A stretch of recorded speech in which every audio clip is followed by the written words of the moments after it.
Ang joke ko ay tungkol sa tatlong magkakalabang bansa.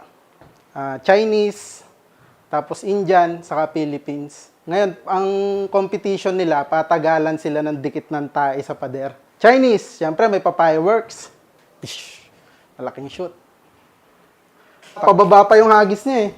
Pagkapit daw sa pader. 5 hours. 5 hours. Sabi daw niyang ganyan.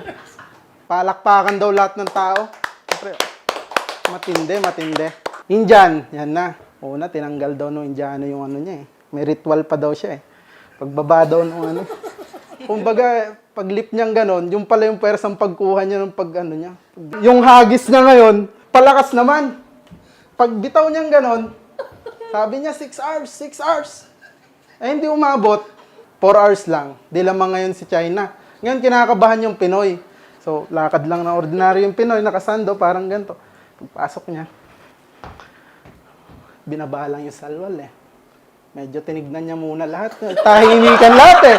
Tahimikan lahat yun. Tahimikan lahat. Siyempre ito, nag-iisip ng malalim. Paano kaya to?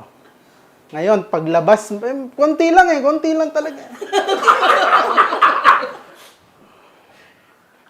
Initsa niya, pasimple. Tapos tumalikod. Alam mo yung parang, alam niyang talo na siya. Initsa niya patalikod. Eh yung pader, sakto lang sa baba. Muntik mahulog pa. Ay, talo na. Sabi nila, loser, loser, loser.